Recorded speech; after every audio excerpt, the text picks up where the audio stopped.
Dobrodošli v 5. epizodi Triglav Lab podcasta Odkrito o skritem. Danes snemamo v drugi gimnaziji v Mariboru, z nami so dijaki 4. letnika.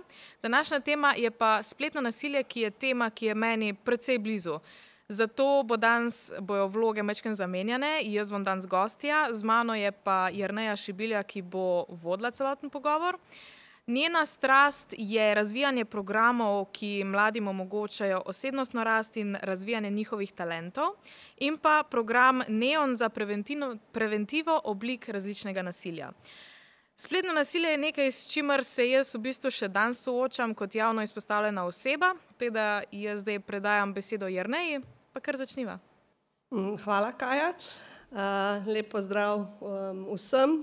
In na začetku hvala, ker si pripravljena deliti svoje izkušnje in morda tudi na ta način pomagati mladim, pa ne nazadnje tudi odraslim, da bi nekako skupaj skrbeli za to, da bi bilo nasilja čim manj. Ker spletno nasilje je žal velik problem. Seveda, splet, internet, to je del naših življenj, prinaša veliko pozitivnega, žal pa tudi med drugim veliko spletnega nasilja. Po najnovejših raziskavah Centra za varnejši internet, safe.si, rezultati kažejo, da je že 60% mladostnikov, mladostnic že doživelo oziroma prišlo v stik s spletnim nasiljem, ki seveda obsega nek širok nabor različnih neprimernih vedenj, dejanj. Tako da se veselim, da spregovorijo o tem, kaj to sploh obsega, kako se s tem spoprijemati in predvsem, kako si lahko pomagamo, če doživljamo, in kako lahko pomagamo drug drugemu, da bi bilo nasilja čim manj. Tudi med vprašanji dijakov, dijakinj je že to vprašanje. Tudi sama si rekla, da imaš izkušnje, tudi kot mladostnica si imela te izkušnje s spletnim nasiljem. A nam lahko mogoče na kratko orišeš te svoje izkušnje, kaj si doživljala v času, ko si bila v šoli, kako si se s tem spoprijemala? Ja. Jaz sem se prvič s takim bullyingom, nasiljem soočila že v osnovni šoli, takrat je bilo to itak v živo, še ni bilo toliko na internetu. Kasneje v srednji šoli, jaz sem bila glih takrat, ko se je začel Facebook in so se ustvarjale različne grupe, v bistvu namenjene temu, da se noter širijo stvari o tistih, ki jih niso glih najbolj marali, tisti, ki jih niso marali, pa nismo bili noter. In smo v bistvu dobili različne screenshote teh pogovorov, pa žaljivke o nas in podobne stvari. Teda v bistvu to se je dogajalo nekje od 1. pa do 3. do 4. letnika, tudi še malo. In meni so takrat pomagali v bistvu pogovori z profesorji, da sem jim povedala te stvari. Sicer si od začetka nisem upala, takrat sem v bistvu poskušala, sem tudi pred mami skrivati, ampak takrat je bilo tako, da je moja mami imela dostop do mojega Facebooka, moja mami je bila res zelo previdna, kar se tega tiče, in je želela veliko videti. In takrat je pa moja mami stopila do profesorjev, do moje razredničarke, povedala, kaj se dogaja, in tudi pokazala te stvari, da so začeli pa to reševati tam nekje v 4. letniku, da do konca leta približno tega ni bilo več. Ok, potem razumem, da v bistvu je bila podpora odraslih zelo pomembna. In sva se tudi prej pogovarjali, kako je pomembno, da imaš tisto zaupno osebo tudi med odraslimi. In če je nimaš, v bistvu neko povabilo k razmisleku, kdo bi to lahko bil.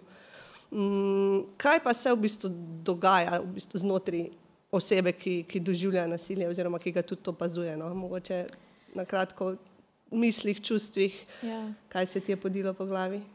Meni ni bilo jasno, zakaj jaz. Jaz sem bila na šoli, na računalniški šoli, jaz sem bila ena od 4 punc v našem razredu. Malo mi je bilo jasno, da mogoče zaradi tega, pa tudi zato, ker sem bila edina punca, ki sem bila iz druge šole, ostale so bile iz ene, jaz sem prišla iz drugega kraja. Ampak sem se vedno, zakaj se o meni te stvari govorijo, zakaj sem jaz naredila narobe, a sem res tako čudna. Jaz sem bila takrat tudi precej fantovska, teda tudi tukaj poskušala sem se pol nekaj vključiti v družbo, ampak nikakor mi ni uspevalo, jaz sem vedno bila malo čudna in nisem se tega zavedala. Teda Samo to mi ni bilo jasno in sem iskala neko prijatelje, ampak tudi tega nisem znala. Ja, tukaj pridejo na plano vsi naši tudi strahovi, kako sklepati prijateljstva, kako se vklopiti v neko družbo, kaj si bojo mislili. Ja, vsi imamo kdaj ta občutek, nekaj ne štima z mano, malo sem čudna, si pa želimo tudi podpore strani vrstnikov, vrstnic v takih trenutkih. Tako da, ne vem, kako v bistvu lahko krepimo mlade in tudi odrasle, da pomagamo mladim pri tem navezovanju stikov, pri tem, da si res nudijo podporo. Kaj bi ti lahko pomagalo takrat strani vrstnikov, da bi bilo boljše? Meni bi pomagalo, da bi oni razumeli, da sem jaz malo drugačna. Da bi sprejemali to, da jaz nisem... Če ne bi šla v shopping pa na kavico, pač bi delala druge stvari in to sprejemanje takrat ni bilo, ne vem, sošolci itak so bili fantje, že zaradi tega nisem spadala med njih. Enostavno od sovrstnikov malo več tega, razumem, da nismo vsi isti. Dajmo se sprejeti taki, ko smo, dajmo biti prijazni, tudi če nismo vsi, ne vem, ne igramo vsi Fortnite, pa vseeno bodimo prijatelji. Odrasli načeloma so zelo stopili na mojo stran, so mi kar hitro pomagali, to sem imela srečo, teda tukaj ne moram kaj reči. Je pa bilo na eni točki tak, da sem jaz, ko je bilo najhujš, nisem imela toliko sovrstnikov okrog sebe, takrat je bil en profesor, ki je bil v bistvu edini, ki se je z mano pogovarjal kot človekom. To mi je ostalo v spominu, ker jaz sem recimo hotela govoriti o čist drugih stvareh, kot pa moji sošolci in sem se poskušala malo vklopiti, ampak ni šlo. On je pa razumel, da jaz rabim nek tak način pogovora in se je znal z mano pogovarjati. Tako da takrat je on bil, ni da je rešil mojo situacijo, ampak dal mi je ta občutek, da je normalno, da se pogovarjam z nekom in da je v bistvu bolj moj prijatelj, kot pa da me bo rešeno. Ok, to je pomembno sporočilo, da imaš kontakt, da imaš stik, da si pripravljen poslušati brez obsojanja in tako, kot si rekla, sprejeti, da smo vsi različni, ker smo vsi, čeprav na spletu vsaj jaz imam tak občutek, da gre vse v to idealizacijo, da samo ena prava podoba je tista idealna, ki jo moramo zasledovati, pa seveda temu ni tako, sploh s spletnimi orodji, umetno inteligenco, mislim, da ideala tako ali tako ne bomo mogli nikoli doseči. Kako v bistvu se pa s temi pritiski soočati na spletu, da moraš biti točno tak, kot je tisti ideal? Ja, pri meni kot spletni ustvarjalki vsebin je to še vedno nekaj, mogla bi biti taka. Mogla bi biti po nekih kalupih, kako mora izgledati influencer, kako mora izgledati youtuber. In jaz sem vedno probala iti stran od tega, zaradi tega, ker sem parkrat v svoji karieri probala biti točno to, kar ljudje želijo, pa sem se jaz takrat toliko slabo počutila in izgubila sem tiste ljudi, ki so bili toliko čudni kot jaz, ker sem se jim zamerila, ker sem pač postala enostavno fake verzija sebe, zato da bom všečna drugim. In dan si rečem enostavno, jaz sem na spletu za tiste čudake, ki so taki kot jaz, ker sem jaz rabila nekoga, ki bi na spletu bil tak, da se pogovarja o takih malo bolj nenavadnih stvareh ali pa da dela nenavadne hobije. Da, če hočeš gledati nekoga drugega, ki je po teh kalupih, greš gledati to osebo in če si želiš to biti, nič ni narobe s tem. Ampak ne pa pričakovati od sebe, da boš res isti kot te ljudje. Še vedno je v redu biti malo drugačen, v redu je biti tak, ko sem jaz recimo, v redu je biti, ne vem, katerkoli youtuber, ustvarjalec, lahko si to, kar si želiš, lahko si tudi kombinacija vsega tega, lahko si karkoli. Je pa to težko, si predstavljam. Je, ja. Je, ne. In jaz sem hvaležna, tudi v bistvu zelo vesela, ko slišim, vidim te pozitivne vplive strani influencerjev in influencerk. Ampak se pa zavedamo, da ni čudežnih palčk, ne bomo s tem, da smo to, kar smo, da zberemo ta pogum, da se tudi javno predstavljamo kot tisti true self,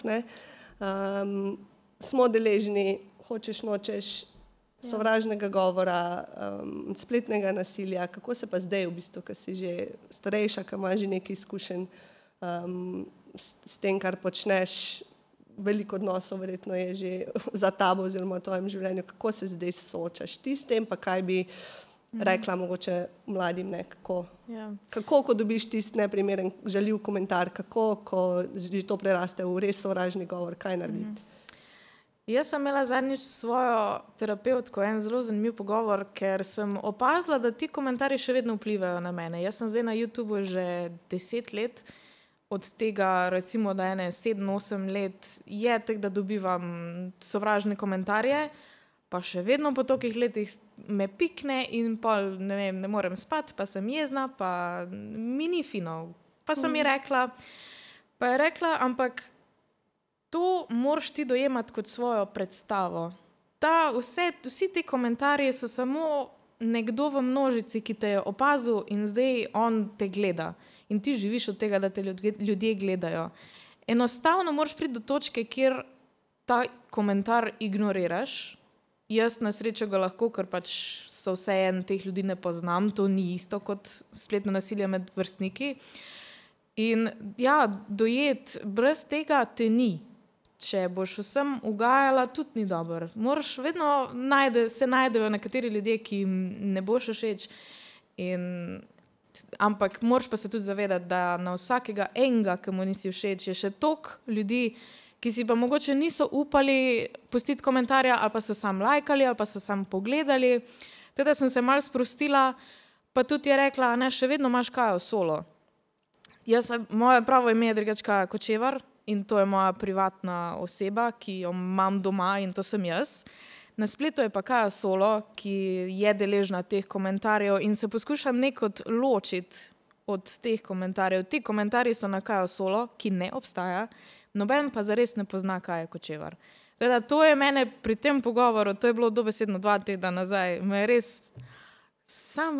In od takrat naprej vedno čist drugače dojemam te sovražne komentarje in se res dobrodošli v moj šov, lahko pustiš komentar, jaz bom samo ga ignorirala in to je to. Sem pa v preteklosti se poskušala braniti, pa poskušala odgovarjati, kar je enostavno brez veze, pa potem v glavi delaš različne scenarije, kaj boš rekel nazaj, pa kaj bi bilo dobro odgovoriti in si sam potegneš negativo nazaj. Najboljše je sam pustiti ali pa zbrisati, blokirati, ker taka oseba pač če vpliva na tebe, še vseeno je boljše, da ignoriraš, kot pa da se spravljaš na isti nivo in potem odgovarjaš, imaš cele debate o tem. Teda to. Ok, hvala. Veliko v bistvu iztočnic tudi za nadaljnji pogovor. Meni se zdi super, ker si izpostavlja to, da še vedno začutiš ta neprijetna čustva in to je popolnoma normalno. Se mi zdi, da je prevečkrat ta pritisk, da te ne sme biti strah, pa sram, pa ne smeš biti žalosti, ne sme te prizadeti, dobiti moraš trdo kožo v tem nekem negativnem pomenu besede.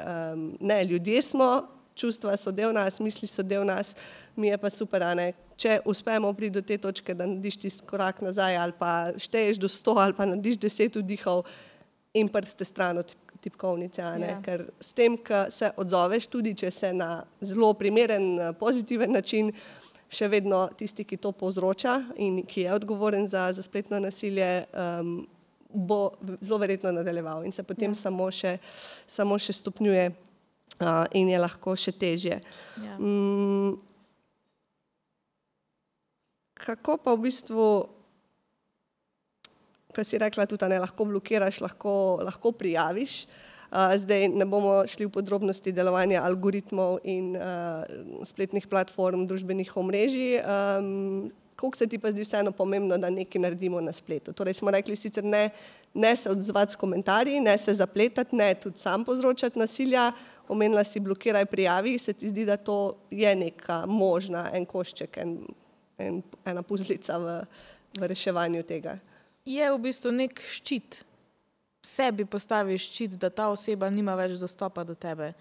Sicer se zgodi, da se potem te osebe naredijo nov profil in potem se to nadaljuje, kar je na TikToku se velikokrat dogaja. Instagram že ima funkcijo, da v bistvu blokira vse osebe oziroma vse nove profile, ki jih ta oseba ustvari, se pravi, ostane blokirana, ne glede na to, koliko profilov si naredi. Na TikToku pa se mi zdi, da tega še ni. Ja, enostavno ni to zdaj res ta prava rešitev, ker v bistvu tega človeka sam pošlješ k drugemu. On se ne bo ustavil, še vedno bo najdel eno drugo osebo, ki mu ne bo všeč in bo nadaljeval s to stvarjo, ampak vsaj sebe zaščitiš, da ti te negative nimaš več. Zdaj so pa na TikToku, pa mislim, da tudi na YouTubu, so prepovedane besede. To jaz se ful poslužujem za različne žaljivke, da se v bistvu, ker algoritem zaznava angleške besede, ne zaznava pa slovenskih in potem imamo noter upisane slovenske besede, ki se ne smejo uporabljati. Pa je tako, da imam ljudi, ki so zraven recimo na live streamih, pa gledajo, pa spremljajo, da blokirajo ljudi sproti. Preden jih jaz sploh vidim, to je tudi moj ščit, da ti ljudi grejo za nekaj časa na mute ali pa se kompletno blokirajo in jaz nikoli nisem imela problema s tem, da se enostavno ljudje, če ste negativni, vas v življenju ne rabim in to je to.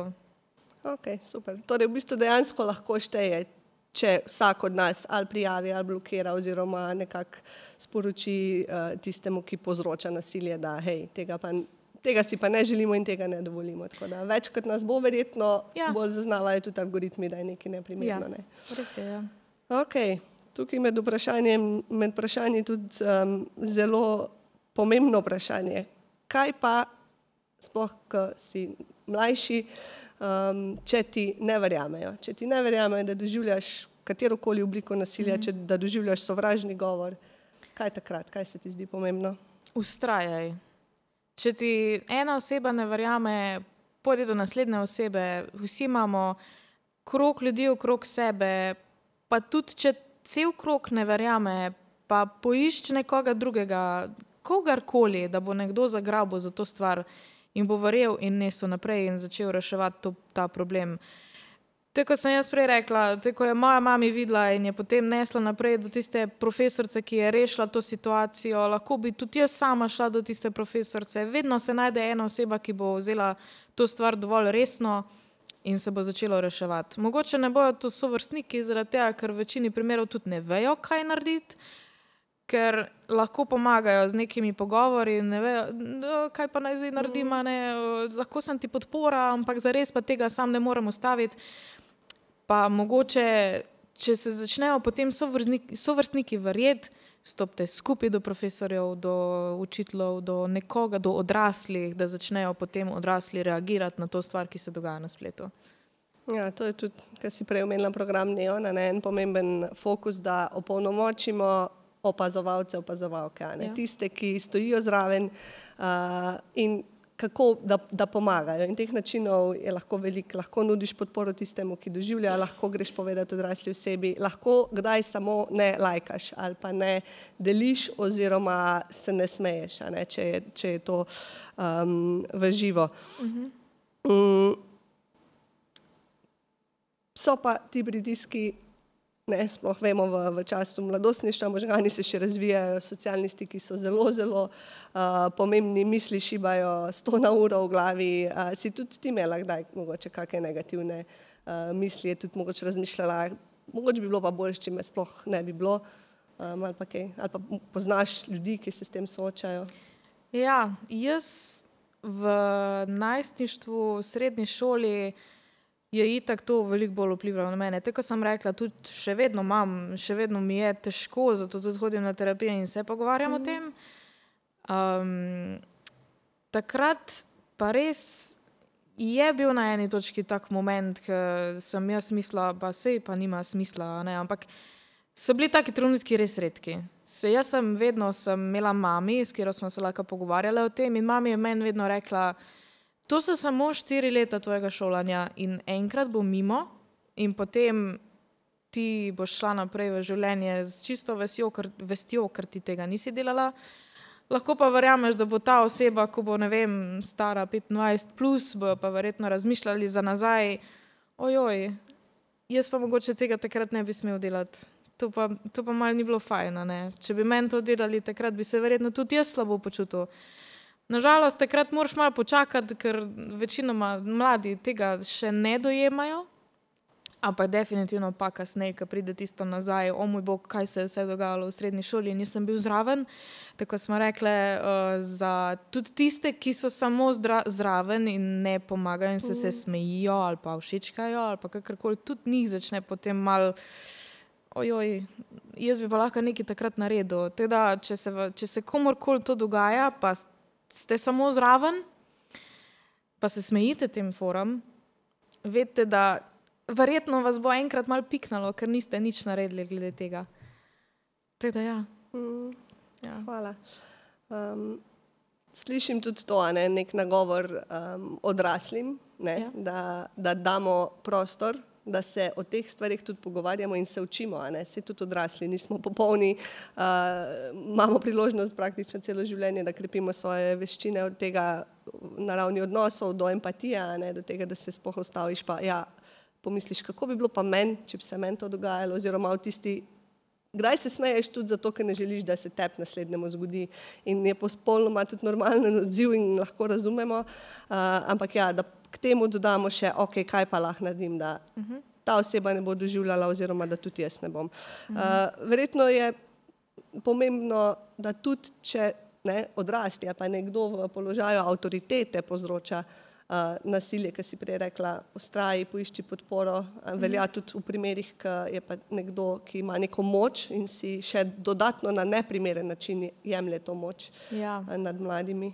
To je pa treba vztrajati še bolj, ker če se pa to nikoli ne ustavi in potem vsi drugi še so tiho ali pa se še komu dogaja, pa sploh ne govorijo o tem, je boljše povedati pa odkriti, tebi se tudi to dogaja, dajmo skupaj stopiti, pa dajmo nekaj narediti glede tega. V teh primerih je definitivno 100-krat težje, ker ne veš, to je v bistvu odvisna cela tvoja prihodnost od tega, niso samo, to pa ni več, to bo minilo, tu si pa zdaj odrasla oseba, to je tvoj nadrejen, grozljivo je, ampak vseeno je treba to narediti za boljšo prihodnost, da si ustvariš nekaj, da bo boljše. In spet se verjetno vrnemo na to, več kot nas bo sporočalo, da nekaj ni ok, tudi nadrejenim, tudi nenazadnje učiteljem, staršem, se žal zgodi, da tudi te osebe ravnajo nasilno, ravnajo neprimerno. Koliko je pa tega prelivanja različnih oblik nasilja iz spleta v fizično okolje, iz fizičnega na splet? Včasih, kot si rekla, se je dogajalo tukaj in zdaj si šel domov, si nekako imel mir. Zdaj, ko je splet povsod, praktično v naših žepih, koliko opažaš, da stvari se stopnjujejo, prenašajo. To je bilo, v osnovni šoli, tako sem rekla, ko je bilo v živo, ko so bile žaljivke, šla sem domov in potem sem doma, jaz bila, ne vem, sem brala knjigo in ves ta šolski svet je bil iz moje glave, to sploh nisem razmišljala o tem. Potem pa, ko je pa bilo na spletu, sem pa prišla domov in še vedno je bilo to okrog mene. To je čist drug svet, ki se dogaja paralelno z našim in se dogaja isto neprestano kot ta. Čeprav tukaj lahko greš stran, se umakneš od situacije, tam se pa enostavno nadaljuje in potem prideš na eno točko, kjer recimo meni je bil, takrat je bil Tumblr, je bil moj safe space. Tam sem jaz bila s svojimi prijatelji, ne vem, eno prijateljico imam še danes iz Grčije in ne vem koga vse sem imela prijatelje, ampak potem pa zaznaš, jaz pa lahko zdaj kar takoj hitro grem na Facebook in potem vidim tiste resnične ljudi, ki pa niso v redu, in potem moraš najti kako naj jaz zdaj to dam ven iz svojega življenja, če pa še vedno hočem biti na Tumblrju, še vedno hočem biti s tistimi prijatelji.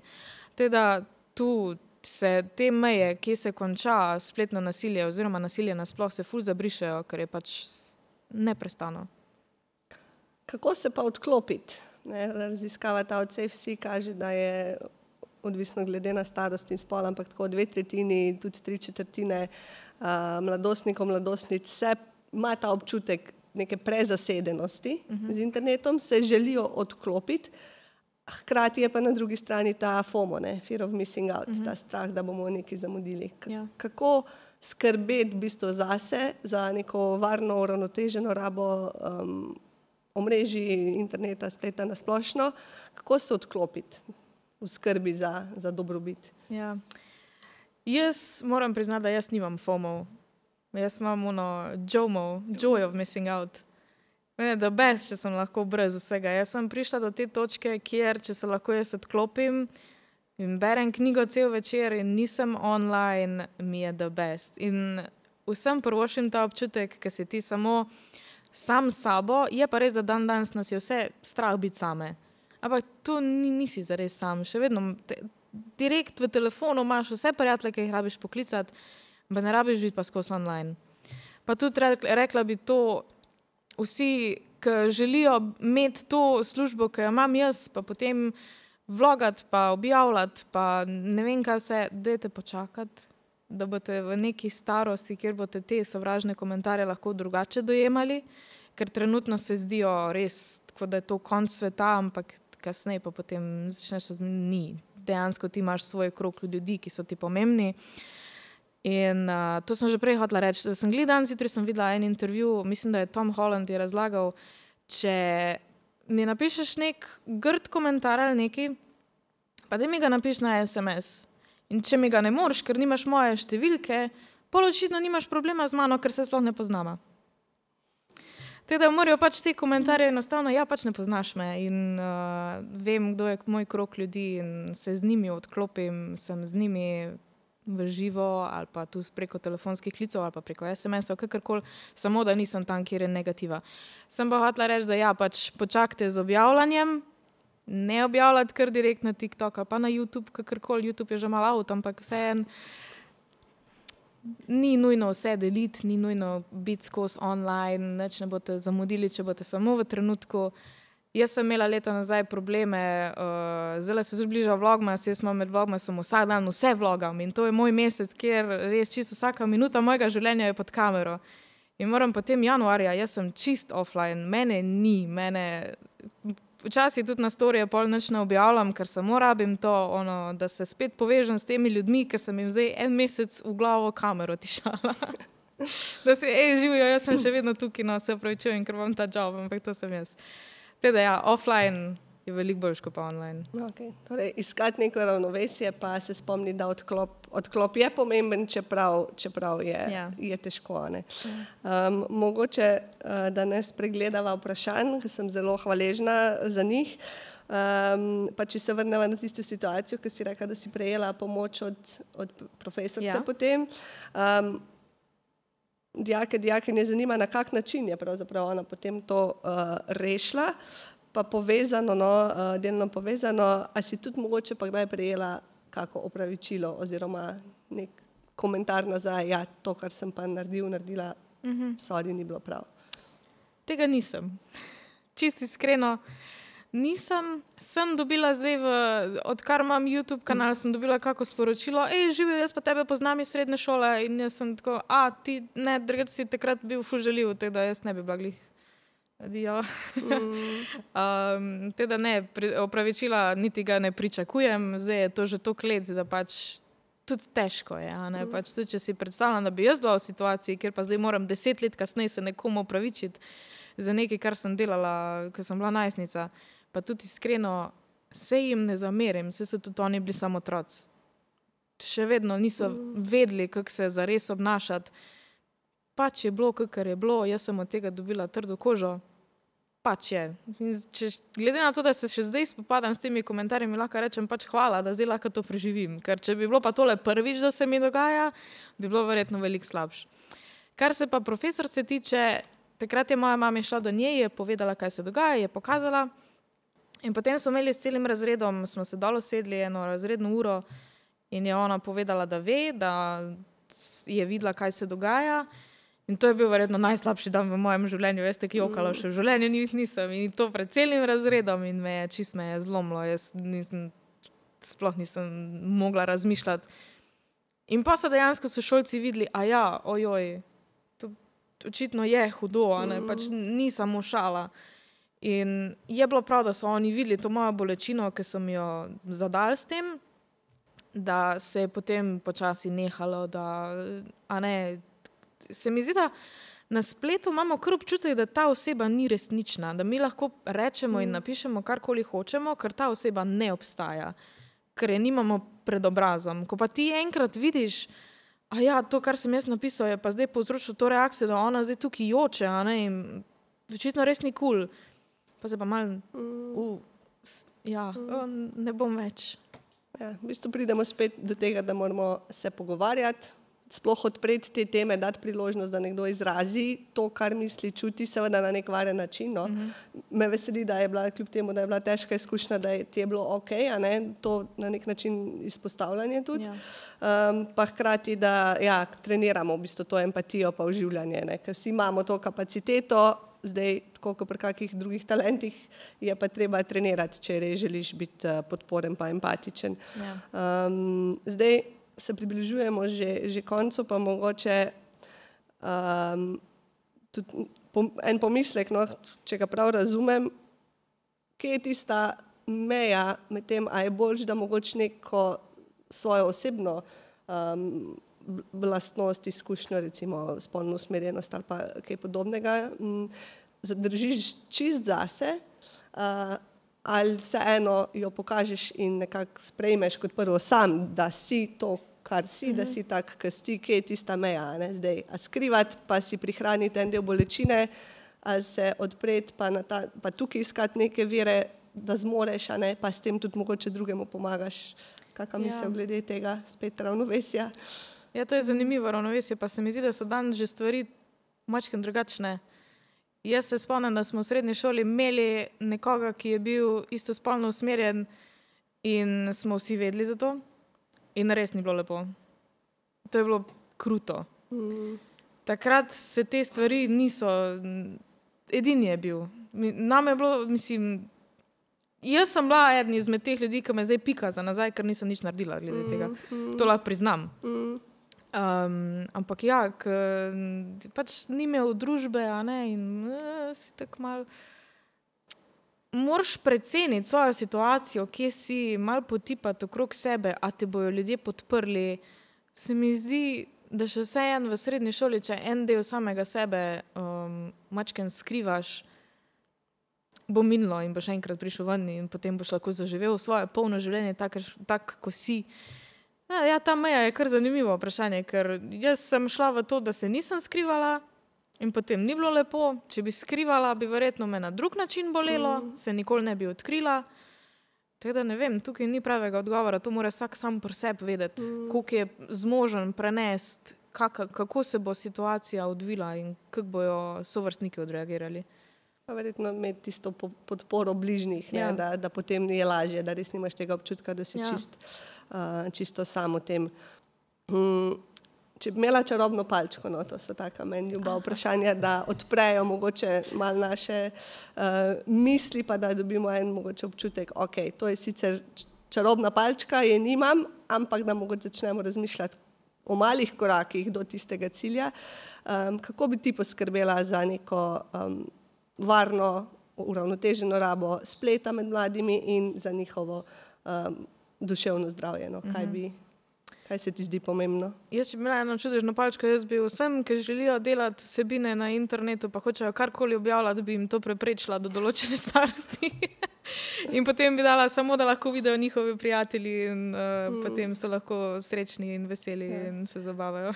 Tukaj, če se lahko navežem, dejansko tudi smernice strokovnjakov po celem svetu gredo v smer razmisleka, dati prvič telefon otrokom šele pri 16. ali pri 18. letu, tako da se nam zdi nepredstavljivo, verjamem, da tudi vam, ampak nakazuje pa, koliko se je razširilo to polje neprimernih vsebin, načina delovanja na spletu, ki v bistvu škodi razvoju otrok, mladih, pa vpliva seveda tudi na odrasle.